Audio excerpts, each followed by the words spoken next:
పాపిష్టి జనమా, ఎందుకు తెలియలేదు?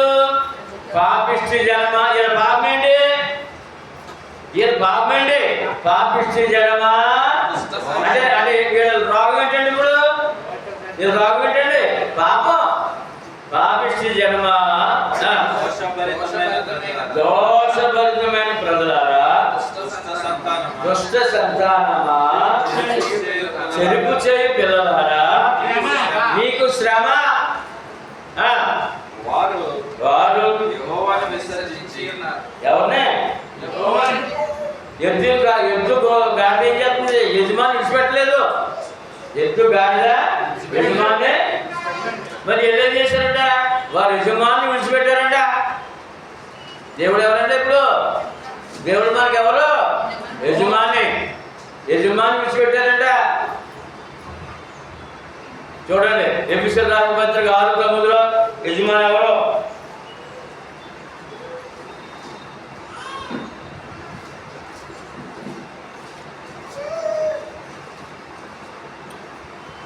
చదవండి.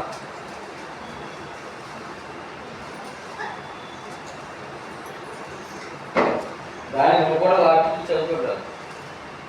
యజమానులారా, యజమానులారా, మీకును వారికి యజమానుడైన వాడు పరలోకమందు ఉన్నాడు. ఎక్కడున్నాడంటే దేవుడి పేరు. దేవుడు ఎవరంటే? యజమానంట.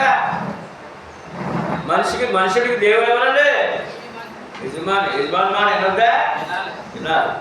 ఇప్పుడు చదవండి. యెషయా గ్రంథం. పాపిష్టి జనమా, దోషభరితమైన ప్రజలారా, దుష్ట సంతానమా, చెడుపు చేయి పిల్లలారా, మీకు శ్రమ. వారు యెహోవాను విసర్జించి ఉన్నారు. ఇశ్రాయేలు యొక్క పరిశుద్ధ దేవుని దూషిద్దు. మరి మాట్లాడడం వదిలేండి. మరి తిరిగి దూషిస్తున్నారంట.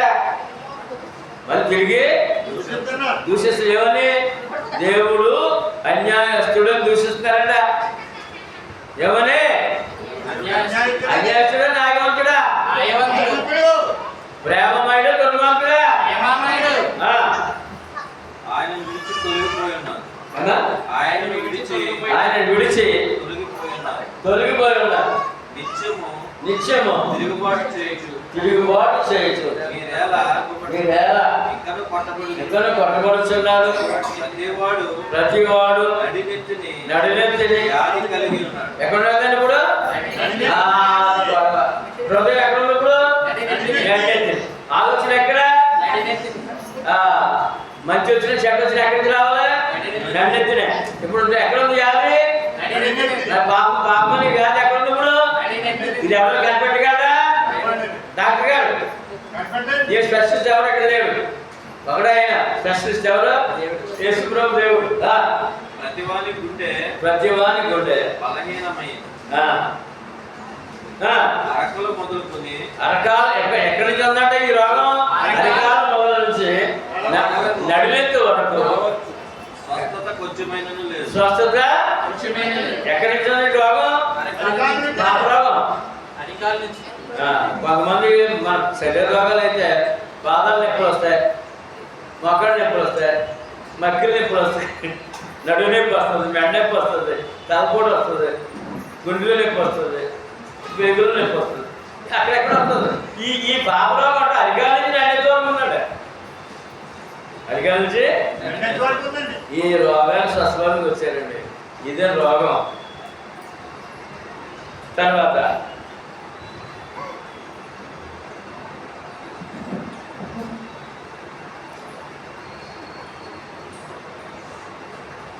మరి ఇక్కడ బాబులను చూసాం. ఎంతమంది బాబులు అంటే అందరూ బాబులను చూసాం. ఆ పాపం అంటే రోగం చూసాం. అందరూ రోగాలు చూసాం. ఇప్పుడు బాబు నీతి మంత్రులు అవ్వాలి. ఈ బాబు ఏమవ్వాలంటే నీతి మంత్రులు అవ్వాలి. చూద్దాం. బాబుని నీతి మంత్రులుగా తీర్చే యేసుక్రీస్తు వారి యొక్క మహాప్రేమ. అరికాల నుంచి నడినెత్తి వరకు ఉన్నట్టు పాప రోగాన్ని స్వస్థపరిచే పరమ వైద్యుని ప్రేమ. ఎక్కడికంటే అమ్మ ఎక్కడి నుంచి ఎక్కడికి? సహోదరుడా సహోదరి, మన పాపం ఎక్కడి నుంచి ఎక్కడి వరకు ఉంది? నరక పాపము. ఇక్కడ ఆలోచించి ఇక్కడ కింద నడుతుంది. ఇక్కడ ఆలోచించి వచ్చిందనుకోండి, నరక ఎక్కడ చేస్తుంది? కింద చేస్తుంది. నరక పాపము, ఆలోచన పాపము, క్రియ పాపము, ఎన్ని రకాల పాపాలు ఉన్నాయో అన్నీ కూడా లిస్ట్ ఇచ్చేసాడు ఇక్కడ. ఇంత ఘోర పాపిని నీతివంతునిగా తీర్చే యేసుక్రీస్తు వారి యొక్క మహాప్రేమ త్యాగమును కూర్చిన సువార్త ద్వారా యేసుప్రభు మన కొరకు ఏం చేశాడు? వైద్యుడు మహాప్రేమ మహాత్యాగము కూర్చిన సువార్త మా లోకానికి వచ్చినది. ఈ 4 వారాలు ధ్యానిస్తున్నాం. ఆయన అన్యాయం తీర్పు, శిలువ శిక్ష, శిలువలో మరణము, సమాధి, మరణం జయించడం, తిరిగి లేచి ఆరోహణంలో పరలోకంలో కూర్చోవడం, పరలోక దర్శనం. ఇదంతా ఎందుకంటే సువార్త ద్వారా మానవుడు మారు మనసు పొందాలని. సువార్త ద్వారా మానవుడు అర్థమవుతుందా? అమ్మా చెప్పి మాట అర్థమవుతాయా? సువార్త ద్వారా మానవుడు మారు మనసు పొందాలని అయిన సంకల్పము. శిలువ మరణానికి ముందు కొరడాకు కొట్టమని పిలాతు ఆజ్ఞాపించాడు. మన అధికారుల నుంచి నన్నెత్తి వరకు ఉన్నటువంటి పాపం వరకు ఆయన అధికారులు నన్నెత్తి వరకు కూడా చెట్లు కొట్టేశారు. అధికారుల నుంచి కూడా గాయాలండి. కొరడాకు కొట్టేశారండి. 39 దెబ్బలు ఒక స్తంభాన్ని కట్టి. అవమానించినందుకు ఒక రాజుగారి వస్త్రంలోని ఎర్ర ఇంకోటి వేశారు. రాజుగారిని అవమానించినందుకు తల మీద ముందగిరిని పెట్టారు. అధికారులు కూడా ఈ కొరడ దెబ్బలు, ఆ కొరడ ఏంటంటే ముళ్ళు ఉంటాయండి, శేషాపికలు ఉంటాయి, ఎన్నుముక్కలు ఉంటాయండి, మనిషి యొక్క ఎద్దు యొక్క ఎముకలు ఉంటాయండి. ఆ చుట్టలు కడతారండి. కొరడ చివరిన కడతారు. ఒక దెబ్బ కొడితే ఒక్క పీలు కాదండి, 5-10 పీలుగులు ఉంటాయండి ఆ కొరడ అంచున. ఆ 10 రకాల వాటి కట్టి ఈ దెబ్బ కొట్టినప్పుడు అవన్నీ ఒక శరీరం దిగి కండ చర్మం కండ రక్తంతో సహా లాగేస్తాడు ఒక దెబ్బ. యేసుప్రభు శరీరం మీద 2000 గాయాల కంటే ఎక్కువ ఉన్నాయండి. 2000 గాయాల కంటే ఎక్కువ ఉన్నాయండి. ఇప్పుడు ఎవరైతే ముద్దాయిగా వాడు చెప్పాలి చేతికి ఇస్తారో ఆ కొరడాతో కొట్టినప్పుడు మోకాళ్ళ కూర్చోబెట్టి అరికాల నుంచి అన్నిటి వరకు తగిలేలా కొట్టేస్తారు. వాళ్ళకి వచ్చిన వారి ఇష్టాన్ని కొట్టేస్తారు. కారణం ఏంటి తెలుసండి? మానవుడి యొక్క అరికాల నుంచి అన్నిటి వరకు పాపాల వరకు ఎక్కడికి పాపం అరికాలను అన్నిటి వరకు ఉన్న పాపాలని ఆయన భరించడం కొరకు అరికాలను అన్నిటి వరకు గాయాలు అయిపోయాయి. రక్తశక్తులు అయిపోయాయి. సగం రక్తం అక్కడే కారిపోయింది. ఆయన్ని ఇంత గాయపరిచి రాజవస్త్రం కూడా ధరించి రాజుని మునగరికి పెట్టి తలలో ములుగుచ్చుకొని శిరస్సు నుండి అధికారులు రక్తం కాకుండా అలాగా ఈ అధికారికి ఇష్టం లేదని శిక్షించినందుకు ప్రభుని శిలువ శిక్ష మరణశిక్ష ఇష్టం లేదండి. అధికారి ఏ దోషం ఉంటే పాపం తెలియదైనా ఎందుకు శిక్షించాలని అడుగుతున్నాడండి. చాలాసార్లు అడుగుతాడు మనం చదువులు వాచారు కనుక కొన్ని ఆయన చూసాను ఏమో జాలి పడతారేమో మారు మనసు పొందుతారేమో తీసుకొచ్చి ఆ రక్తాలతో ఆ గాయాలతో ఆయన తీసుకొచ్చి నిలబెట్టాడండి. ఎందుకుంటా అంటున్నాడు, ఇదిగో మీరు మీ రాజు, యూదుల రాజు చూసారు ఒకసారి చూడండి ఆయన అది ఇప్పుడు కూడా సిలువేయమంటారా అని అడుగుతున్నాడు. ఆ స్థితి చూపించడానికి, ఆయన శ్రమ చూపించడానికి, ఆయన త్యాగాలు చూపించడానికి, ఆయన పడినటువంటి హింస చూపించడానికి, గొప్పగా జాలిపడి సరైన పోనీ కొడాలు కొట్టారు కదా చాలండి అంటారేమో అనుకున్నాడు అధిపతి. అనలేదు, జాలేదు అలాగే. ఇదంతా ఎందుకు చెప్తున్నానంటే అరికాల నుండి మన నన్నిటి వరకు ఉన్న పాపం వరకు ఆయన అంత భయంకరమైన శిక్ష అనుభవించాడు. ఏమండి, సువార్త ద్వారా మారు మనసు పొంది ఇప్పుడు ఏం పొందలేదాడు ఎదురున్న యూదులు మనసు ఏం మాట్లాడలేదండి. అలా చూపించినా సరే, యేసుప్రభుని అలా చూపించినా సరే, అధికారులు అన్నిటి గాయాలతో చూపించినా సరే నాకు అంత జాలి లేదు, మారు మనసు లేదండి. ఇప్పుడు మానవుడు మారు మనసు పొందాలని ఈ సువార్తలు నేను పాపిని, నా కొరకు ఇంత ఘోర అవమానము, శ్రమ, మరణం పొందాలని మాట్లాడేమో మనిషిని నిజంగానే మాట్లాడేమో. దేవుడు నా కొరకు ఇంత త్యాగం, ఇంత ప్రేమ, ఇంత అవమానం, ఇంతగా అనుకుంటాడేమో అని సువార్త ప్రకటించమన్నాడు. సువార్త ద్వారా మారు మనసు పొంది, మారు మనసు అన్నది పాప క్షమాపణ, ఆత్మరక్షణ. మారు మనసు పొందితేనే వస్తుంది. మారు మనసు పొందే వరకు కూడా పాప క్షమాపణ పొందే అవకాశమా లేదు.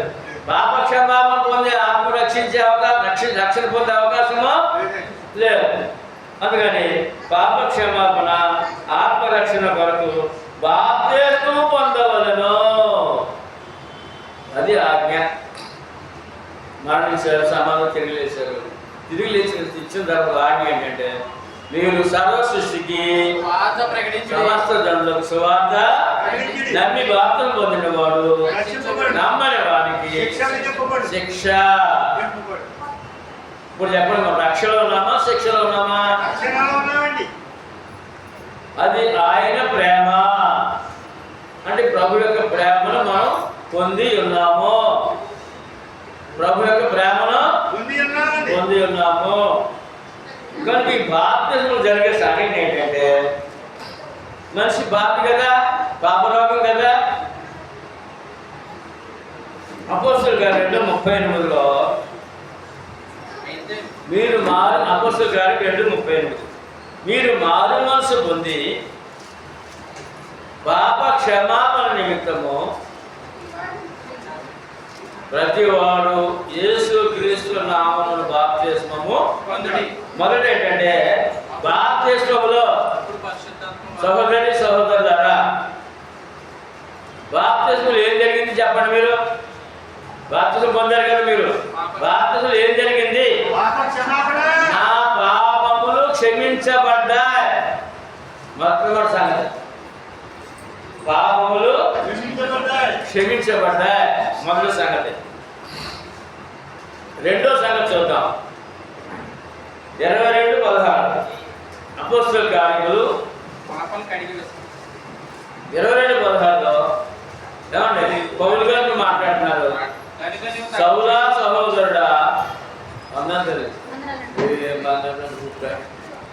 ప్రతి వారు ఏదో పెట్టేది భక్తులకి బంగారు అన్నారు. అమ్మా పౌలు గారండి సంఘాన్ని హింసించాడు, దేవుడు యేసుప్రభుని ఎదిరించాడు, అవమానపరిచాడు ఆయన. అందుకని అటువంటి వాడికి రక్షణ సరిపోచ్చాడు ప్రభు. సౌలా సహోదరుడా నువ్వు తడవ చేయడం ఎందుకు? లేచి ఆయన నామం బట్టి ప్రార్థన చేసి బాప్తిస్మం నీ పాపములు అమ్మా. బాప్తిస్మం ఏం జరిగింది? మొట్టమొదటి ఏం జరిగింది? పాప క్షమాపణ. రెండోది ఏంటి? పాపములు కడిగివేశాడు, మన పాపములు కడిగివేశాడు. మూడవది అపోస్తలుల కార్యం 3వ అధ్యాయము 20వ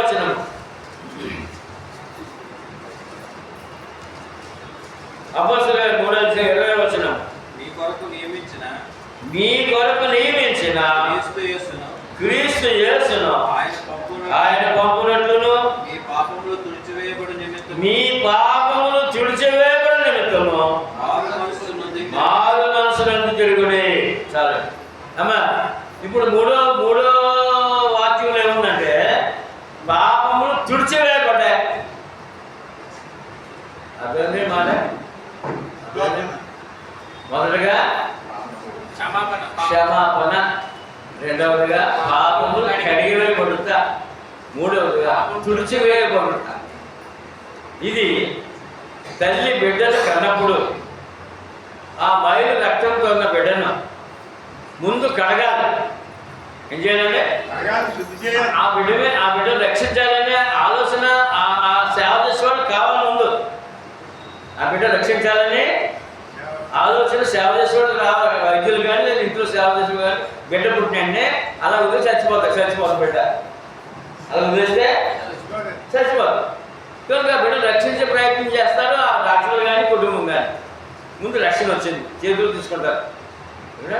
తర్వాత ఆ మలిన రక్తం కడగాలి.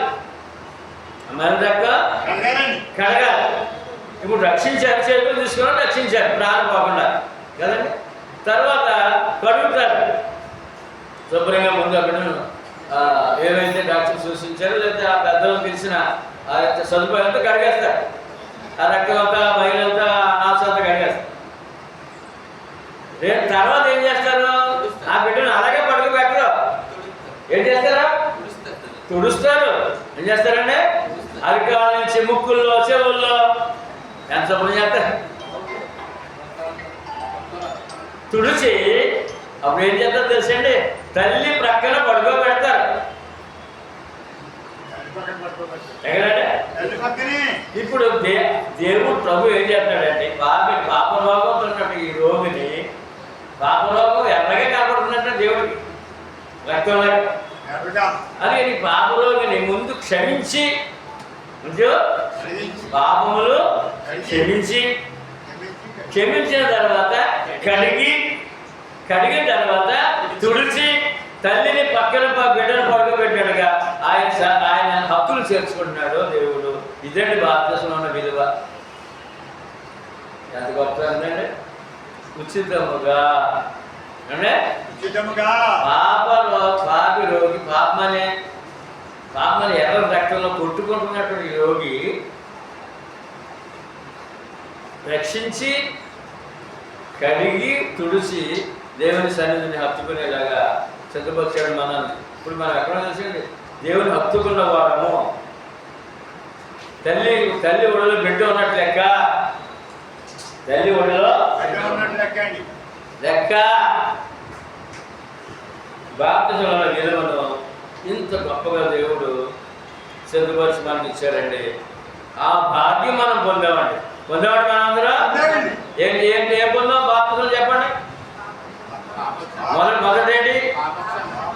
పాపములు క్షమించాడు ఆయన. ఇప్పుడు పక్షవాతంలోకి వచ్చాడండి. ఆయన అరికాల నాణ్యత వరకు ఈ యొక్క పక్షవాతంతో వంకలు తిరిగిపోయిందండి. మాట లేదండి, నోరు వంక తిరిగిపోయిందండి, కాళ్ళు వంకరండి, చేతులు వంకరండి. అటువంటి తీసుకొచ్చారండి. అప్పుడు ఏమన్నాడండి? నీ పాపములు క్షమించబడినవి. అది నీ పాపములు అది బాప్తిసంలో వచ్చింది మనకి. ప్రభు ఇచ్చిన ఆజ్ఞలో బాప్తిసంలో ముందు పాపములు క్షమించబడినవి, తర్వాత కడగబడినవి. ఎక్కడ జరిపినంత బాప్తిసంలోనే అంతానే, ఆ క్షణంలోనే అంతా. మూడవది తుడిచివేయబడుతున్నాడు పాపములన్నీ. ఇంకేమన్నా ఏమి లేకుండా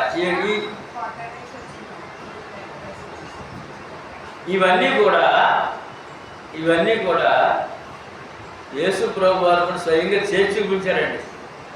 కడగడం తొడవడం. యేసు ప్రభు శిష్యులు పాదాలు కడిగి ప్రవాలతో తుడిచి దాన్ని బాప్తిజంలో మనకిచ్చే. ఏం భాగ్యం బాప్తిజం ఎంత గొప్పగా ఎప్పుడు ఆలోచించారు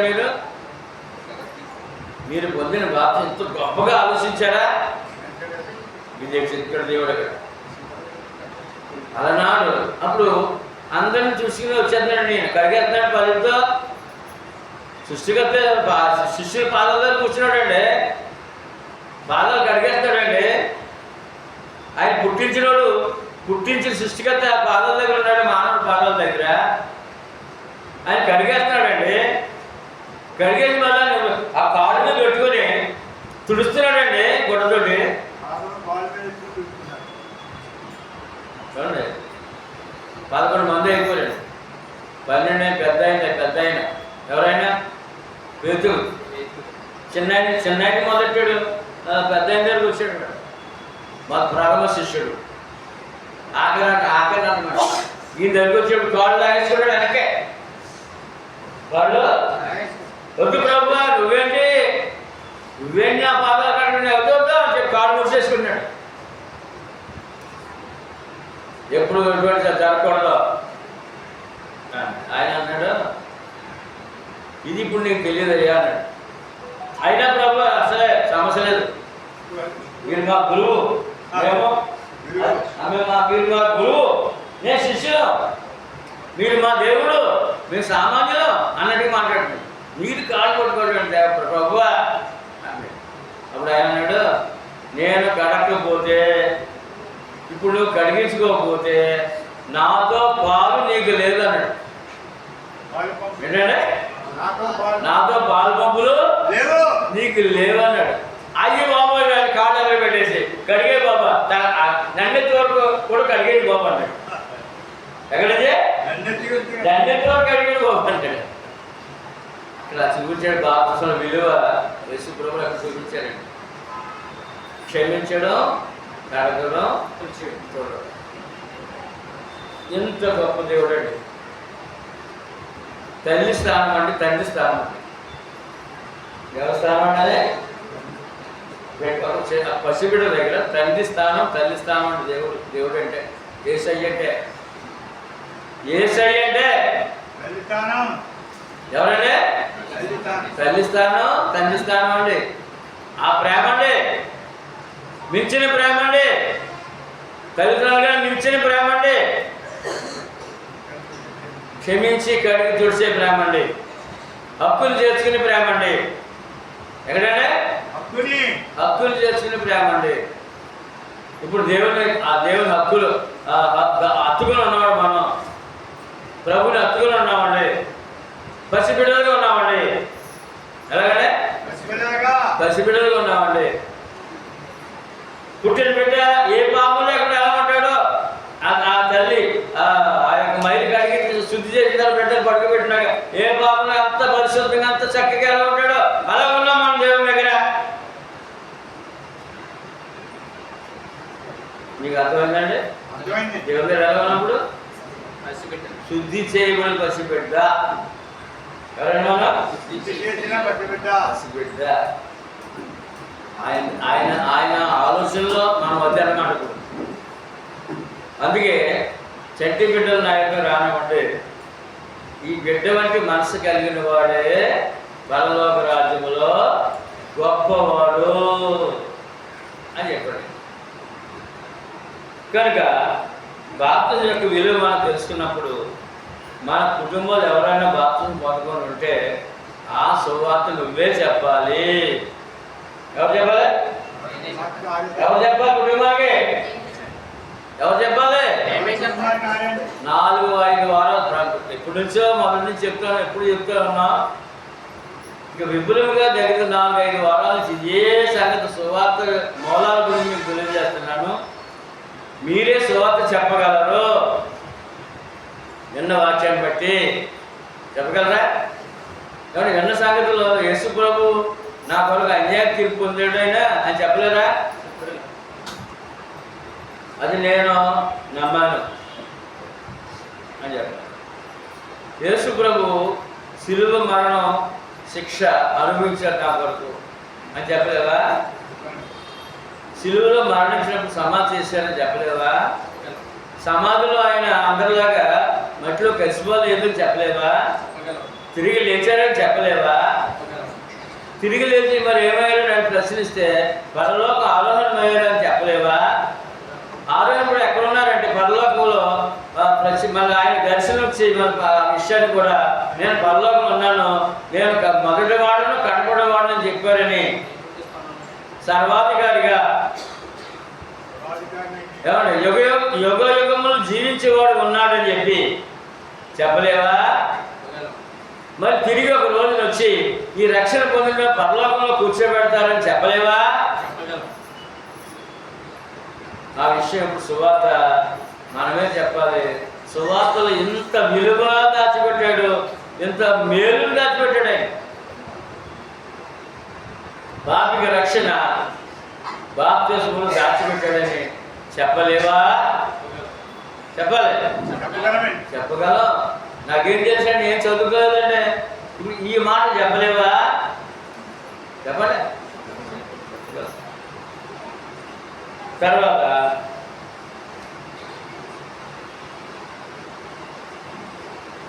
ఇది ఈ బాప్తిస్మం చెప్పమని ఎవరు ఆజ్ఞ, పొందమని ఎవరు ఆజ్ఞ? చెప్పమని ఆయన ఆజ్ఞ, పొందమని కూడా పాస్టర్ గారిది కాదు, చెప్పేవాడిది కూడా కాదు.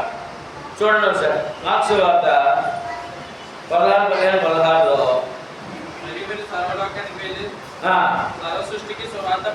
అమ్మ ఇప్పుడు చెప్పండి. ఈ మాటలో సువార్త ప్రకటించడం పాస్టర్ గారు చెప్తున్నారా, ప్రభు చెప్తున్నారా?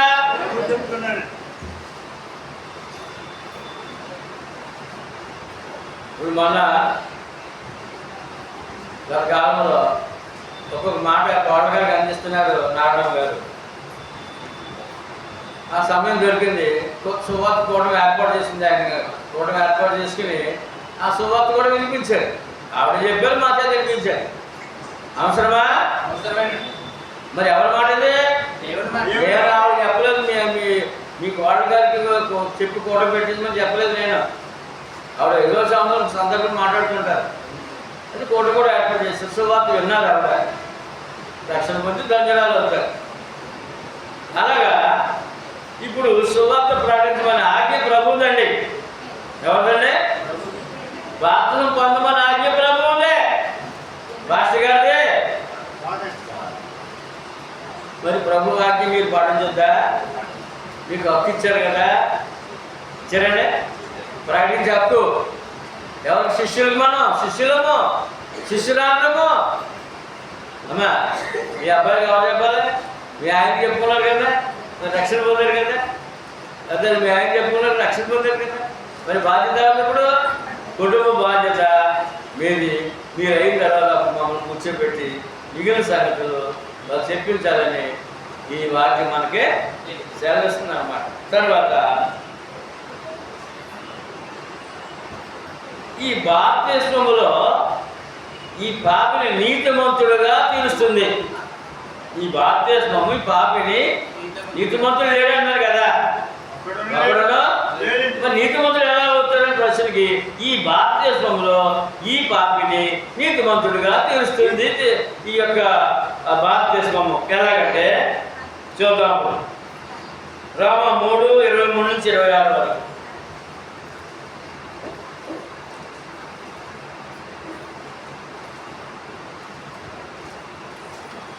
రోమీయుల పత్రిక 3:23 చదవండి. ఏ భేదము లేదు, అందరూ పాపము చేస్తున్నారు, దేవుడు అనుగ్రహించు మహిమను ఇక్కడి నుంచి మొదలెట్టాడండి. ఏ భేదం, అందరూ పాపలే. మరి పాపే నీతిమంతుడుగా తెచ్చబడతాడో చదవండి. ఇప్పుడు అక్కడే ఉంది కాబట్టి జవాబు కూడా అక్కడే ఉంది. కాబట్టి నమ్మువారు ఆయన కృపచేతనే క్రీస్తు యేసు నందలి విమోచనము ద్వారా ఉచితముగా నీతిమంతులని తీర్చబడుతున్నారు. ఎలాగా? సువార్త ద్వారా బాప్తిస్మం ఉచితముగా. సువార్త ఉచితము. సువార్త మీరు సువార్త ప్రకటించారు కదా. ఎన్ని లక్షలు ఇచ్చారు నాకు? చెప్పండి. ఉచితముగా మీ సువార్త మీకు అందినప్పుడు ఆ సువార్త ద్వారా పాపములు విడుదల, విమోచన, రక్షణ, తద్వారా నీతిమంతులుగా తీర్చబడ్డారు. తద్వారా పూర్వము చేయబడిన పాపములు ఎప్పుడు పాపాలు పూర్వము చేయబడిన పాపములు దేవుడు తన ఓర్మి వలన ఉపేక్షించినందున ఆయన తన నీతిని కనుపరచవలనని క్రీస్తు యేసు రక్తము ఎందలి విశ్వాసము వలన క్రీస్తు యేసు రక్తాన్ని నమ్మడం ఏంటి? క్రీస్తు యేసు రక్తమందలి విశ్వాసం అంట.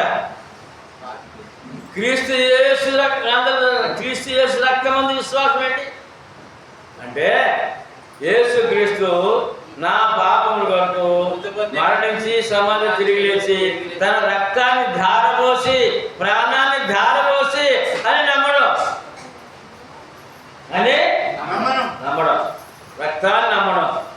ప్రాణం అంటే రక్తం, ప్రాణం అంటే రక్తం. సిలువలో ఏం జరిగింది మనకు తెలుసు. చివరి రక్త పొట్టు వరకు ఎప్పుడు వరకంటే ఆయన చనిపోయాడని తెలిసి ఆయన ప్రక్కలో బయలు కూడా పొడిస్తే ఆ మిగిలిన రక్త పొట్టులు కూడా కాలిపోయినాయి. చివరి రక్త పొట్టు వరకు అని నమ్మాలంట.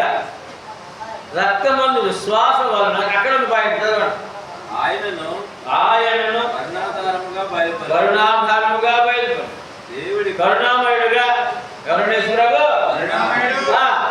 దేవుడిప్పటి కాలమందు తన నీతిని కనబరిచిన మిత్రము ఎవరండి? మన ప్రభు ఎవరు? నీతిమంతుడును యేసునందు విశ్వాసము గలవారిని నీతిమంతులుగా తీర్చువాడునై ఉండుటకు ఆయన అలాగే ఎలా చేశాను? సిలువ మరణం పొందాను. ఎవరిని? పాపిని నీతిమంతుడిగా చేయడం. అంటే సువార్త ద్వారా బాప్తిజం పొందితే ఏమవుతున్నాం మనం? ఇప్పుడు ఏమయ్యా? మన పాపులమా నీతిమంతులమా? ఎన్ని కోట్లు ఇస్తూ వస్తుందండి? కోట్ల రూపాయలు కారులు వేసుకుని బ్యాకలు వేసుకుని లోపల తిరుగుతున్నారు పుణ్యక్షేత్రాలు. పాపాలు పోగొట్టుకుందామని పోతాయా?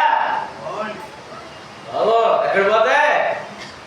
క్రీస్తు యొక్క సువార్తల రక్తములో బాప్తిస్ము ద్వారా. ఏ ద్వారానే? ఆ బాప్తిస్ము మేము మన కుటుంబానికి చెప్పొద్దా? ఆ రక్తం గురించి చెప్పొద్దా? ఆ త్యాగం గురించి చెప్పొద్దా? ఆ ప్రేమ గురించి చెప్పొద్దా? చెప్పాలి. క్రీస్తు రక్తంలో పాపిని నీతిమంతుడుగా తీరుస్తున్నాడు మన ప్రభు. ఎందుకంటే ఆయన నీతిమంతుడు. ఆయన నందు విశ్వాసం ఉంచే వారు కూడా నీతిమంతులుగా ఉండాలి. ఎందుకంటే ఆయనతో పరలోకంలో కూర్చోవాలి. ఎక్కడంటే పాపికి పరలోకంలో కూర్చునే హక్కు లేదు. పాపి పరలోకంలో కూర్చునే హక్కు లేదండి. అందరూ చెప్పాలి. ఆయన అప్పుడే చెప్తున్నాడు. పాపి పరలోకంలో కూర్చునే హక్కు లేదండి. పాపి ప్రార్థన చేసే హక్కు లేదండి. ఇక్కడ ఉండగా ప్రార్థన చేసే హక్కు లేనప్పుడు పరలోకంలో ఎలా కూర్చుంటాడా? శ్రీనిబాబు ఈ శ్రీనిబాబు ఎక్కడ హక్కు? మనకి ఎక్కడ కూర్చోబడి హక్కు? ఎందుకని ఆ నీతిమంతులు కూర్చున్నాడు అక్కడ. మనం నీతిమంతులు కాకపోతే పరలోకంలో కూర్చోగలమా? అందుకని ఆయనతో కూర్చోవాలి కనుక ప్రకటన 3:21 చూడండి. ఎక్కడ కూర్చోవాలా?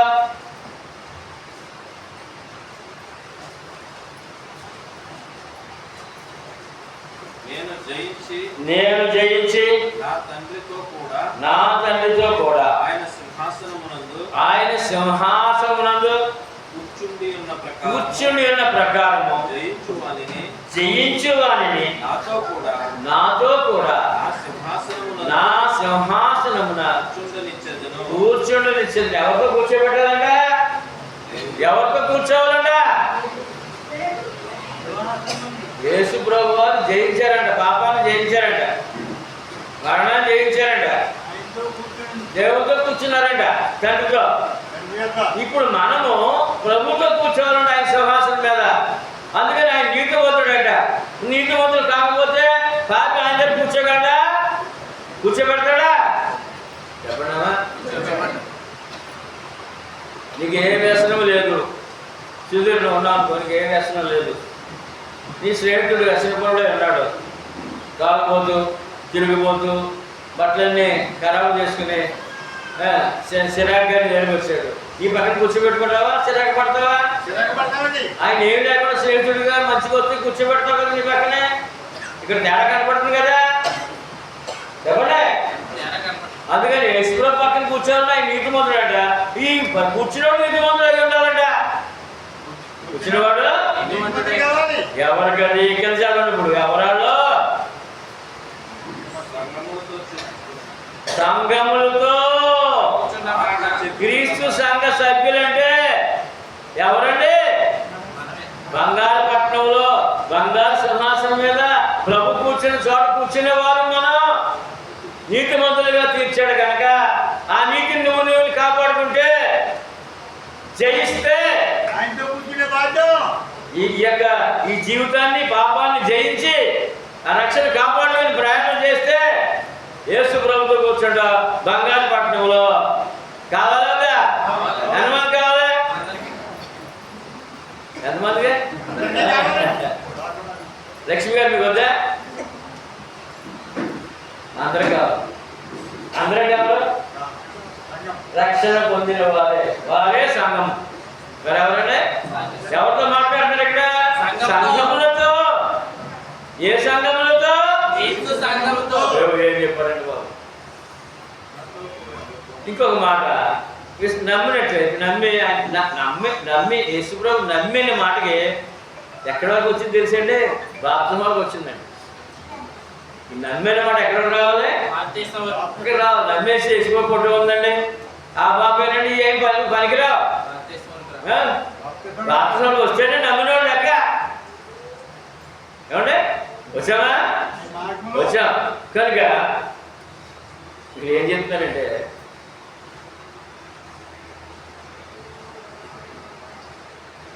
నీతిమంతులుగా తీర్చబడి అన్నప్పుడు ఈ నమ్మిన వారిని మళ్ళీ ఒక వాగ్దానం వచ్చిందండి. యోహాను సువార్త 14:1-3.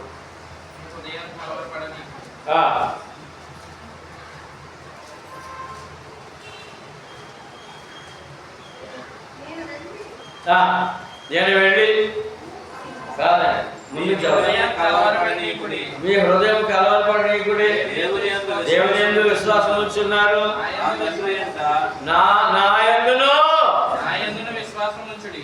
అమ్మా యేసుప్రభువు అంటారండి ఇశ్రాయేలు ప్రజలతో, యెహోవా దేవుడు నమ్మిన ప్రజలతో. ఈయనేమో యేసుప్రభునేమో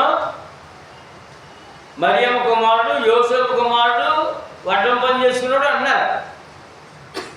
ఇన్ని అద్భుతాలు చేసి నమ్మట్లేదు, చనిపోయి బ్రతికించే నమ్మట్లేదు, సమాధులు కుడిపోయిన లేకుండా నమ్మట్లేదు.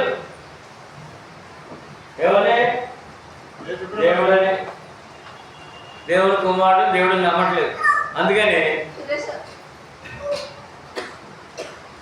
మీరు వాడితోడే నమ్మనోడితో ఏమండి ఇవన్నీ అద్భుతాలు అన్ని మేలు పొందిన వాళ్ళు మాట్లాడుతున్నాడు. నీ హృదయం కలవరపడనివ్వండి, దేవుడు నమ్మాలి కదా అని అడుగుతున్నారండి. మరి అదేం చెప్తారు? నమ్మమన్నారు. నన్ను కూడా నమ్మండి, నన్నును నమ్మండి. అమ్మా విశ్వాసం నమ్మకండి. దేవుడు నమ్మాలి కదా. ఇవాళ లోకంలో దేవుడు నమ్మాలన్న మానవుడు ఎవరు నమ్మాలి? ఇప్పుడు అర్థమైంది మాట. ఎవరైనా నేను దేవుడు నమ్మానంటే ఖచ్చితంగా యేసుప్రభు నమ్మాలి. యేసుప్రభు నమ్మకపోతే దేవుడు నమ్మిన వాడు కాడంతే. మీరు గమనించడం లేదో, అన్యులు వారు ప్రభుని నమ్మిన తర్వాత వారి నోటితో మాట వస్తుందండి, నేను దేవుడిని నమ్ముకున్నాను అంటారు. అంతమంది ఇంతమంది పూజ చేసిన ఎవరు చెప్పరా మాట? ఏమన్నా మాట అర్థమైనా? ఎంతోమంది పూజ చేస్తున్నారండి, అప్పుడు చెప్పరు నేను దేవుడిని నమ్ముకున్నానండి. చెప్పరా? ఎందుకంటే వాళ్ళకి అర్థం తెలీదు. ఏ దేవుడో ఏ దేవత పూజ చేస్తున్నారో తెలీదు. అంత చాలా భక్తిగా ఉంటారు, చాలా గొప్పగా పూజ చేస్తారు. అయినా నేను దేవుడు అంటే ఒక్కడు, దేవుడు నమ్ముకుని చెప్పరు. ఇన్ని పూజల నుంచి బయటకు వచ్చి యేసుప్రభుని నమ్మిన తర్వాత అంటాడు నేను దేవుడు నమ్ముకుని చెప్తారు. పద్మ గారు చెప్తున్నారా? కనుక ఆయన అదే చెప్పారు, నీకు దేవుడు కావాలంటే, దేవుడిని నమ్మాలంటే యేసుప్రభుని నమ్మాలి. ఎవరంటే యేసుప్రభుని నమ్మాలంటే ఎక్కడి వరకు వచ్చేయాలి? బాప్తిసం వరకు వచ్చేయాలి. అప్పుడు చదవండి. ఇప్పుడు నా తండ్రి ఇంట అనేక నివాసములు కలవు, లేని ఎడల మీతో చెప్పు మీకు స్థలము సిద్ధపరచ వెళ్ళుచున్నాను. ఎందుకు వచ్చారంటే ఆయన నమ్మిన వరకు లిస్ట్ తయారు చేస్తాడంట.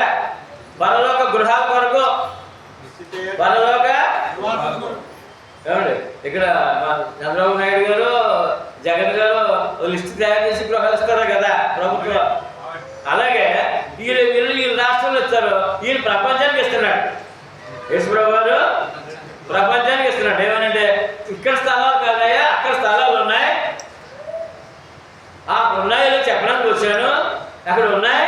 నమ్మిన వాళ్ళు లిస్ట్ తయారవుతుంది. ఆ లిస్టులో నువ్వు ఉంటే, నమ్మిన వాళ్ళ లిస్టులో నువ్వు ఉంటే అప్పుడు చదవండి. నేను వెళ్ళి ఎవరికి నమ్మిన వారికి, నమ్మిన వారి అర్థం బాప్తిసం పొందిన అర్థం రక్షణ పొందిన వారికి స్థలము సిద్ధపరుస్తాడంట. అప్పుడు ఎవరి స్థలం? అదే ఎవరి స్థలం? ఎవరి నివాసం? పరలోకము ప్రభు నివాసం, దేవుడి నివాసం. నేను అమలు చెప్పండి, నేనుండు స్థలంలో మీరుండు లాగున మరలా వచ్చి నా యొద్ద ఉండుటకు మిమ్మలను తీసుకొని వెళ్తాను. నమ్ముతున్నారా మాట? నమ్మకపోతే మీ ఆరాధన వ్యర్థం, మీ ప్రయాస వ్యర్థం, మీ కానుక వ్యర్థం, మీ రక్షణ వ్యర్థమే. గమ్యం పరలోకం. గమ్యం ఏంటంటే ఆయనతో కూర్చునే భాగం. నేనున్న స్థలంలో ముందు ఇక్కడ వాగ్దానం చేశారు.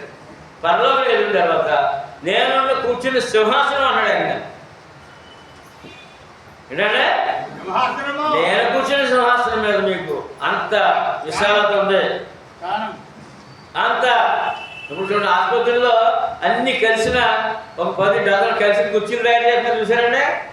సుధీర్ ఆసుపత్రిలో కుర్చీలు వేస్తారు, 8 కుర్చీలు విడివిడిగా ఉండవు.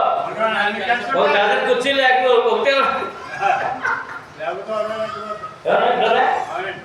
నేను అలా అనుకున్నాను అనమాట. ఈ ఇంటి కుర్చీలు కూడా మొత్తం పర్లాగా ఒకే కుర్చీ. నేను తండ్రితో కూర్చుని నేను కూర్చున్న సింహాసనం కూర్చోబెడతాను అంటాడే. ఈ నమ్మకపోతే అదే ఆనందం. అప్పుడు భయపడమని ఇంకా దేనికి భయం ఉండదండి. రోగానికి భయం ఉండదు, ఆరోగ్యం భయం ఉండదు, ధనం లేకుండా భయం ఉండదు, ధనం ఉన్న భయం ఉండదు, అప్పున్న భయం ఉండదు, అప్పు లేకపోయిన భయం ఉండదు. దేనికి భయపడం? ఆయన తీర్చేవాడు దేవుడు ఉన్నాడు. గమ్యం మాత్రం పరలోకంలో బంగారు సింహాసనం, బంగారు పట్టణం. అది నమ్మకపోతే మనం ఆరాధించలేమండి. విశ్వాసం సాగదండి. మన విశ్వాసం సాగదండి. ఎందుకంటే అప్పుడే బాగుంటాం, అప్పుడే డబ్బులు ఉంటాయి, అప్పుడే మళ్ళీ చేతులు డబ్బులు ఉంటాం, అప్పుడే ఆరోగ్యం ఉంటాం, మళ్ళీ ఏదో రాగం వచ్చేది, ఏమన్నా అప్పులు పాలైపోతాం, మళ్ళీ అప్పు తీర్చుకుంటాం. ఇలా కిందమే పడుతుంటాం కదా, అనుమానం వచ్చేస్తుంటే భయం వచ్చేస్తుంటది. అదే మరి గమ్యం చూసినప్పుడు ఇక్కడ ఎన్ని తీరుస్తాడు, మరి అక్కడ రకంగా ఉంది. ఎవరికంటే నీతిమంతులకు. ఎవరికంటే ఇప్పుడు నీతిమంతులు లేడు, ఒక్కడునో లేడు. ఇప్పుడు నీతిమంతులు ఎలా అవుతారో క్రీస్తు రక్తముల్లో. చూద్దాం రోమపత్రిక 5:8-9.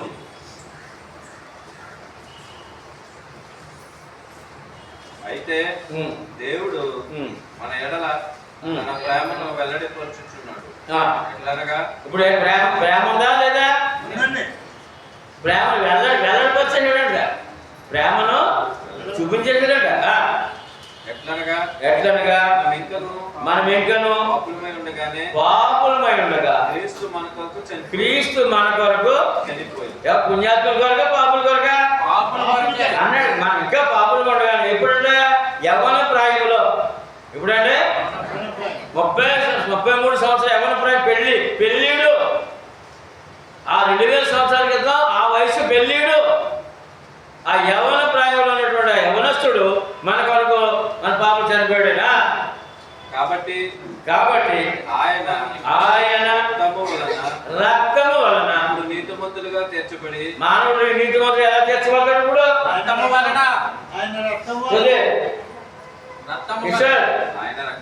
మానవుడు నీతిమంతులు ఎలా తీర్చబడతాడు? రక్తం వలన అంటే అర్థమేంటి?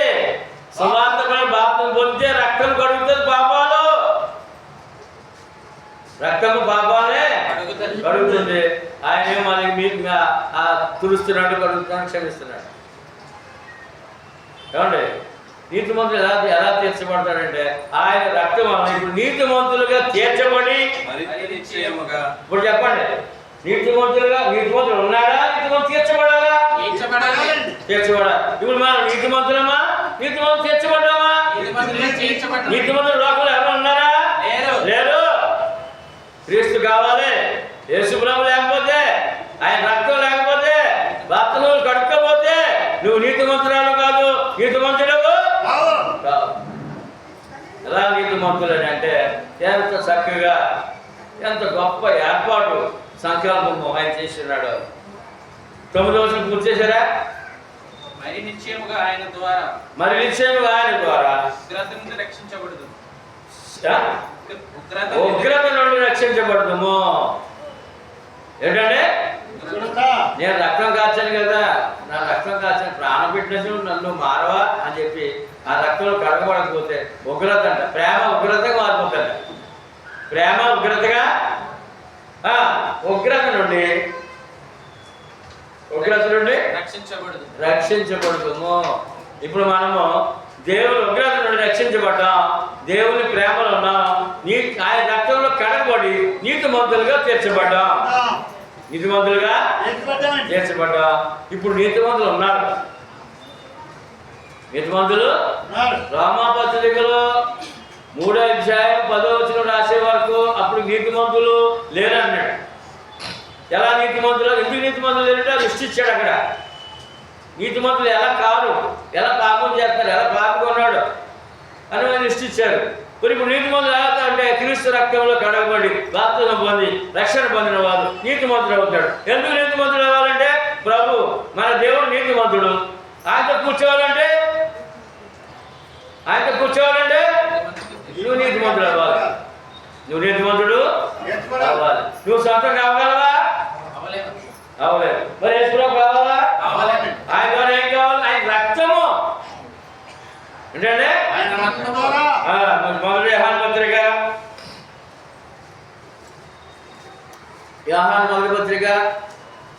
1:7 ఆ రక్తం ఏం చేస్తుంది? అయితే ఆయన వెలుగులో ఉన్న ప్రకారము మనము వెలుగులో నడిచిన ఎడల మనము అన్యోన్య సహవాసము గలవారమై ఉందుము. అప్పుడు ఆయన కుమారుడైన యేసు రక్తము ప్రతి పాపము నుండి మనల్ని పవిత్రులుగా అమ్మా బాప్తిసంలో పవిత్రపరిచాడు, అడిగాడు. ఇప్పుడు మళ్ళా ప్రభురాత్రి భోజనం ఇచ్చి ఆయన రక్తం ఇచ్చి ఎప్పుడు కడుగుతూనే ఉన్నాడట. ఇప్పుడు చెప్పండి, మళ్ళా ఈ ప్రభురాత్రి భోజనము ఇది నా రక్తం అనే పాత్ర అవసరమా? మనకే చెప్పండి, అవసరమా? ఇప్పుడు ఆరాధన అవసరమా? నువ్వు నీతివంతుడిగా జీవితకాలంలో నువ్వు పిలుపొంది వరకు నీతివంతుడు ఉండాలి. మళ్ళా రక్తంలో కడగబడుతూనే ఉండాలి. ఇప్పుడు చెప్పండి, ఆరాధన అవసరమా? ఆరాధన నీ అవసరాల కొరకు, పాస్టర్ గారి కొరకు ఎవరు మెచ్చుకోవడానికి కాదండి. క్రీస్తు రక్తంలో ప్రతి పాపమును పరిశుద్ధులుగా తీర్చబడడానికి ఖచ్చితంగా వాళ్ళ దగ్గర ప్రభు రాత్రి భోజనము వాళ్ళ దగ్గర ఉండాలి. ఇది తండ్రి బల్ల, తండ్రి భోజనం బల్ల పిల్లలుగా ఉండాలి. ఎందుకంటే ఆ రక్తము ప్రతి పాపం పవిత్రులుగా నేను చేస్తుంది, నీతిమంతులుగా కాపాడుతూనే ఉంటుంది ఆ రక్తము. చెప్పండి, అవసరమా బాధ? ఆరాధన అవసరమా? క్రైస్తవుడు నిర్లక్ష్యం చేయొచ్చా? ఏ కారణం చేత అయినా. ఏ కాంతమ్మ గారు ఉండేవారండి, బంగారు తల్లి. కొడుకు చాలా ప్రాణం తీసేవాడు తల్లి. వాడు సెలవు పెట్టుకుని తల్లి చూడనందుకు తనకి అచ్చాలు ఏం కావాలని అన్ని సమకూర్చి పెట్టేసి కొన్ని డబ్బులు ఇచ్చి వెళ్ళాలని, కొంచెం సేవ చేసి వెళ్ళాలని సెలవు పెట్టుకున్నాం. సెలవు ఉన్నప్పుడు వచ్చేవారండి. వచ్చినప్పుడు ఎంతో దూరానికి కొడుకు వస్తున్నాడు, కోడలు వస్తున్నారు కదని వాడి గురించి ఆగిపోలేదండి. ఆవిడ ఆగిపోయిందా? లేదండి. వాళ్ళకు మన నాకు చెప్పింది అనమాట, ఇగో అయ్యగారు అని చక్కగా చెట్టు పిల్లగా అనమాట. ఏమంటే అబ్బాయి వచ్చాడండి, కోడలు వచ్చారు, ఇదిగో నాయన ఇక్కడ వంట చేసేసుకోండి, ఇంకో కూరలు ఇక్కడ ఉన్నాయి, లేదంటే ఎదుర్కొన్న పక్కకు తెచ్చుకోండి, నేను మాత్రం ఉండను, నేను ఆరాధనకి వెళ్ళి వస్తాను, మీరు ఒకసారి భోజనం చేసేయండి అని చేసేసుకోండి అని చెప్పేసి వచ్చాను బాబు అనేది. ఆ మనసు మీరు ఎవరికైనా ఉందా? నేను చెప్పాలి ఇప్పుడు. ఆరాధన ప్రాముఖ్యత. ధన్యురాలు నీతిని కాపాడుకుని వెళ్ళింది. తన నీతి మంత్రులను దేవుడు తీర్చాడు, కాపాడుకుంది, వెళ్ళింది. వెళ్తాం, ఎప్పటికప్పుడు వెళ్తాం. నీతిని కాపాడుకుని వెళ్ళాలి. ఏం చేయాలంటే అది ప్రభురాత్రి భోజనం అంటే క్రీస్తు ప్రభు అయిన యేసుక్రీస్తు రక్తంలో మన ప్రతి పాపం నుండి పవిత్రులుగా పవిత్రులుగా నీతిమంతులుగా తీర్చేది ఇక్కడ మళ్ళీ ఒక ఏర్పాటు చేసాడు ఆయన. కనుక ప్రభురాత్రి భోజనం కోరుకోవాలి, ప్రభు సన్నిధి కోరుకోవాలి.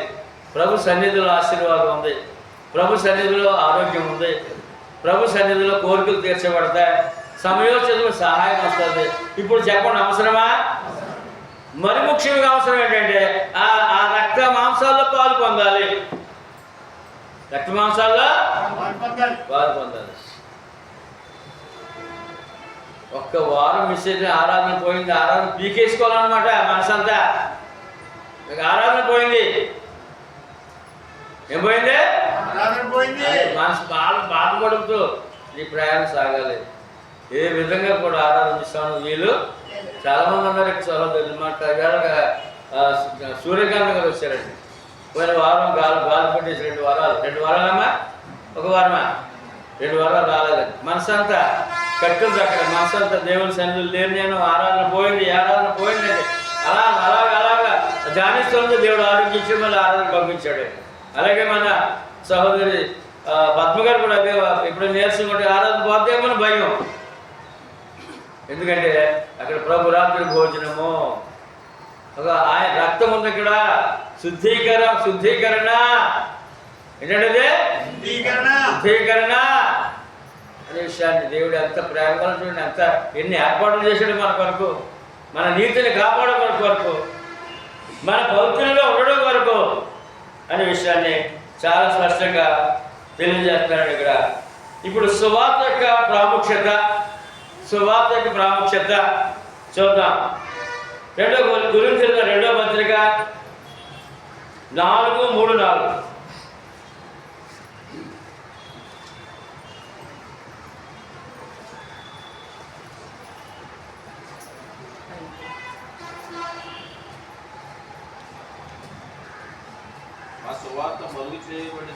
సువార్త మరుగు చేయబడిన ఎడల నశించుచున్న వారి విషయంలో తప్ప మరుగు చేయబడిన.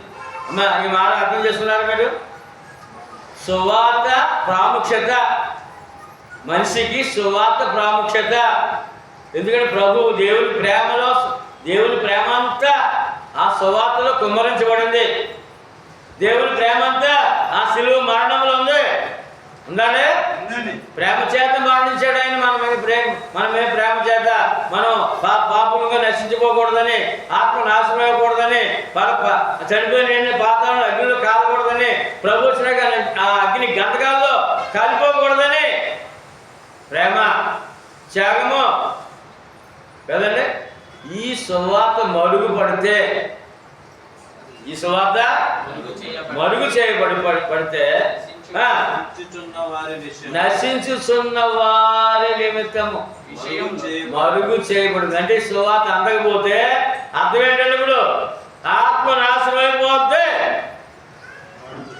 ఏంటంటే సువార్త అందకపోతే ఆత్మ నాశనం అయిపోతే అర్థం ఏంటండి నరక ప్రాప్తే, దేవునికి మనిషికి సంబంధము లేదు అని అంటాడే కదా. మత్తే సువార్త చదవండి మాట, మత్తే 25:47 నన్ను విడిచి ఆయనతో ఉన్నది లేదండి. ఇంకా ఆ రోజు అంటాడంట నన్ను విడిచి, అందరూ చెప్పడమ్మా, నన్ను విడిచి ఎవరాడు అంటే శపింపబడిన వారు ద్వారా, ఎవరంటే శపింపబడిన వారు, చెప్పడమ్మా, శపింపబడిన వారు ద్వారా నన్ను విడిచి అపవాదికిని వాని దూతలకును సిద్ధపరచబడిన నిత్యాగ్నిలోనికి. ఇదండి అమ్మా, ఇదండి ఇంత ప్రమాదం ఉందండి. సువార్త అందకపోతే ఆత్మ నాశనం చెప్పన్నాడండి. సువార్త ప్రాముఖ్యత, సుధీర్ సువార్తికుడిగా అవసరమా సమాజానికి? సువార్త అవసరమా? సువార్తికుడు అవసరమా? సంఘం అవసరమా? మనం మాట్లాడాలి, మీరు మాట్లాడాలి కుటుంబంతో, బంధువులతో, మాటల్లో. మా నారాయణ గారు ఏం మాట్లాడి దేవుడి గురించి మాట్లాడుతుంది ముందు, దుఃఖంలో ఉన్నవారు ఆలోచన దాని తర్వాతే వాళ్ళు అంత వెంటనే దుఃఖంలో బయటకు వచ్చేస్తారు.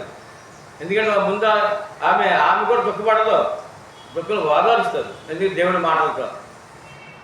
అలా దేవుడి మాట్లాడాలి, మన మనుషులతో, కుటుంబంతో మాట్లాడాలి. ఏమండి చిరుబాబు గారితో మీరు మాట్లాడాలి, ఏమని ఆరాధన గురించి మాట్లాడాలి, ఏమన్నా ఖాళీ తీసుకొని బ్రతవాలండి అలా అన్నమాట. మీరు కూడా చాలా శ్రద్ధకు వచ్చి కూడా ఆయన ఏమండి చిరుబాబు గారు ఇద్దరు సీన్లే అలాగా మాట్లాడాలి. రక్షణ పొందిన వారు నిర్లక్ష్యం చేయకూడదు. ఆదిలక్ష్మి వచ్చిందా ఇక్కడికి? అమ్మా అదే బతకాన్ని మార్చుకుంది, తను కూడా భర్తతో మాట్లాడాలి. ఆ రోజు పని చేస్తున్నారు కదండి బాబు, ఈ గంట దేవుడికి ఇవ్వండి మాట్లాడాలి. మా రక్షణ పొందిన వారితో మాట్లాడాలి. ఆ బాధ్యత మేమే ఇచ్చాడు దేవుడు. ఎందుకంటే ఆ సువార్త అందకపోతే ఆత్మ నాశనం అయిపోతే దేవుడికి దూరం అయిపోతాడు. నన్ను విడిచి ఏంటన్నా నా దగ్గర ఉన్న కుదరందిగా చెప్పండి. ఇక్కడ దేవుడితో ఉండాలి, అక్కడ దేవునితో ఉండాలి. ఇక్కడ సాతానుతో ఉన్నారు, అక్కడ సాతానుతో ఉంటారు. లోకం ఎక్కడ ఉందండి? ఎక్కడుంది? సాతానుతో ఉంది. మన ఎక్కడున్నాం? చూడండి ఎక్కడున్నారు? యోహాను పత్రిక 5 మనకి లోకాన్ని చెప్తున్నాడు ఆయన, మనకి లోకానికి ఒకే వాక్యంలో.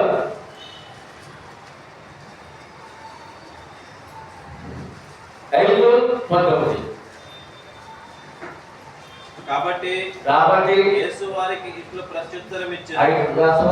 పత్రిక యోహాను పత్రిక మొదటి పత్రిక 5:19.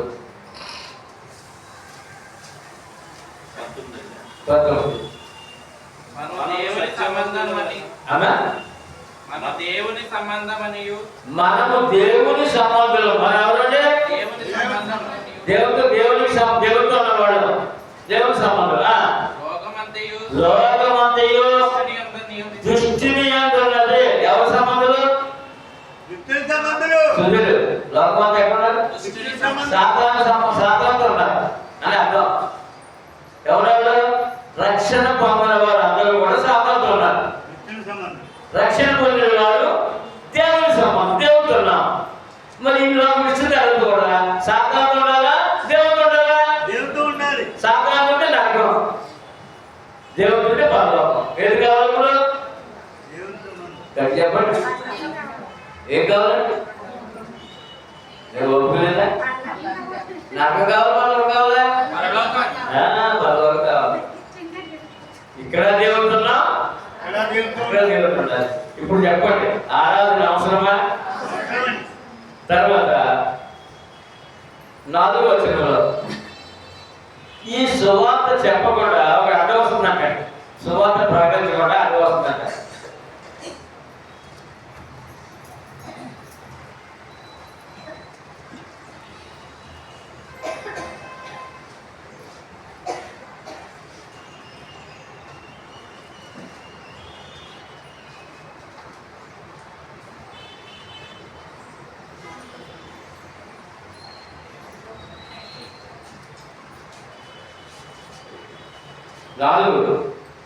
నాలుగు కొరింథీ రెండవ పత్రిక 4:4 3 చదవాలి కదా.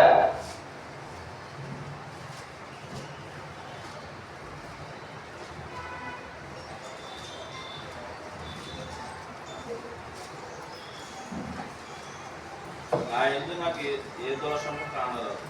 4:4 రెండవ కొరింథీ.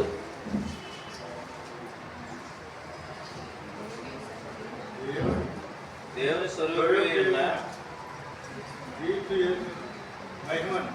4:4 అదే క్రీస్తు యేసు మహిమను కనపరచు సువార్త ప్రకాశము. క్రీస్తు సుదేశమా కుశల 4:4 చదవండి. దేవుని స్వరూపి అది రావట్లేదు. దేవుని ప్రకారుడే దేవుని స్వరూపి అయిన క్రీస్తు మహిమను కనపరచు సువార్త ప్రకాశము వారికి ప్రకాశింపకున్నట్లు ఈ యుగ సంబంధమైన దేవత వారి మనోనేత్రం గుడ్డి తనము కలుగు చేసెను. చూసుకోండి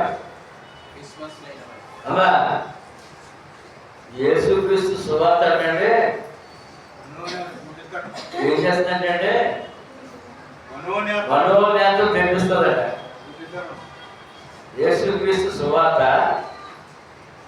ఏం చేస్తుందంటే మనోనేత్రం తెప్పిస్తుందట.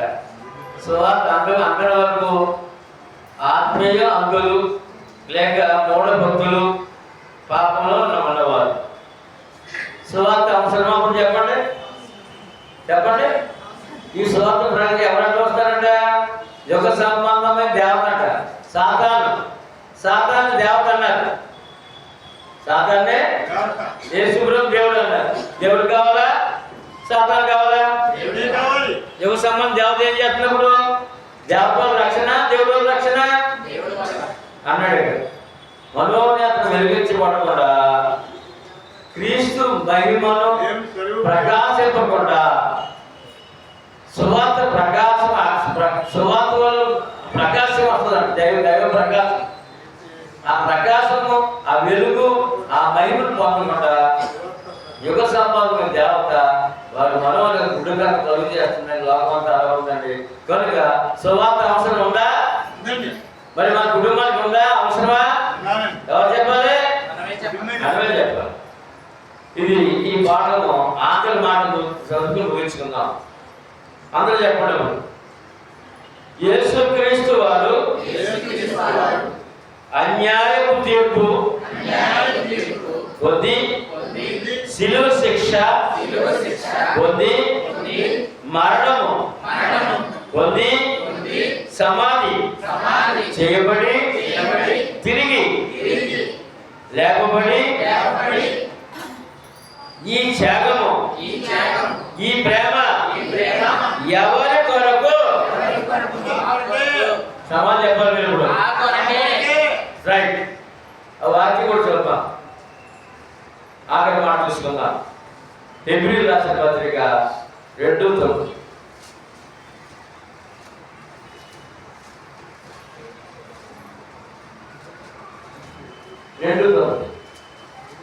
అందరూ చెప్పండి మాట. దేవుని కృప వలన దేవుని కృప వలన ఆయన అంటే ఎవరైనా చెప్పండి. యేసుక్రీస్తు ప్రతి మనుషుని కొరకు మరణము అనుభవించెను.